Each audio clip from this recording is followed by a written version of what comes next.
Teori observational learning yang dikembangkan oleh Albert Bandura yang merupakan seorang psikolog dan penggagas teori kognitif sosial yang lahir pada tanggal 4 Desember 1925 di Kanada yang beralmamaterkan University of British Columbia dan baru-baru ini meninggal pada tanggal 26 Juli 2021 yang pada saat itu berumur 95 tahun.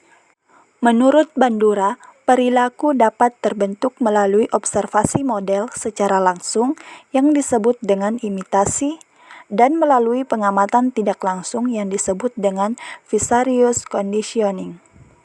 Perilaku manusia dapat terjadi dengan mencontoh perilaku di lingkungannya, baik perilaku mencontoh langsung atau modeling maupun mencontoh tidak langsung atau vicarious, dapat menjadi kuat kalau mendapatkan ganjaran.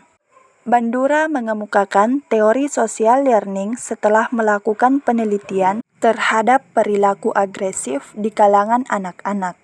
Menurutnya, anak-anak berperilaku agresif setelah mencontoh perilaku modelnya. Gangguan penggunaan zat adiktif dan perilaku antisosial merupakan bagian dari gangguan mental yang dapat terbentuk karena proses imitasi. Ditekankan bahwa perilaku yang tampak adalah lebih utama dibandingkan dengan perasaan atau sikap individu. Model dasar pembelajaran observasional. Bandura mengidentifikasi 3 model dasar pembelajaran observasional.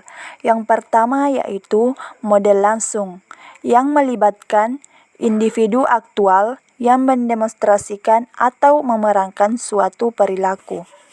Yang kedua, model simbolik, yang melibatkan karakter nyata atau fiksi yang menampilkan perilaku dalam buku, film, program televisi atau media online. Yang ketiga yaitu model instruksional verbal yang melibatkan deskripsi dan penjelasan dari suatu perilaku. Manusia belajar dari pengamatan. Pembelajaran observasional tidak selalu melalui pengamatan untuk terlibat dalam suatu kegiatan. Mendengarkan instruksi verbal seperti mendengarkan podcast dapat mengarah pada pembelajaran. Seseorang juga bisa belajar dengan membaca, mendengar, atau menonton aksi dari karakter dalam buku dan film. Jenis pembelajaran observasional inilah yang telah menjadi kontroversi orang-orang memperdebatkan dampak media budaya pop pada anak-anak. Banyak yang khawatir bahwa anak-anak dapat mempelajari perilaku buruk seperti agresi dari video game, film, program televisi, dan video online. Keadaan mental penting dalam belajar. Bandura mencatat bahwa penguatan eksternal dan lingkungan bukanlah satu-satunya faktor yang mempengaruhi pembelajaran dan perilaku. Penguatan tidak selalu datang dari sumber luar. Keadaan mental dan motivasi memainkan peran penting dalam menentukan apakah suatu perilaku dipelajari atau tidak. Bandura menggambarkan penguatan intrinsik sebagai bentuk penghargaan internal seperti kebanggaan, kepuasan, dan pencapaian.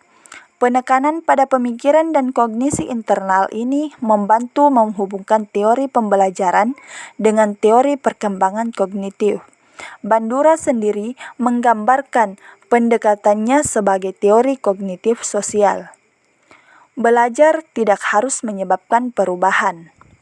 Saat orang tua mengajari anak mengendarai sepeda, orang tua dapat dengan cepat menentukan apakah pembelajaran telah terjadi dengan meminta anak mengendarai sepedanya tanpa bantuan. Terkadang, seseorang dapat mempelajari sesuatu meskipun pembelajaran itu mungkin tidak langsung terlihat. Dalam pembelajaran observasional membuktikan bahwa orang dapat mempelajari informasi baru tanpa menunjukkan perilaku baru.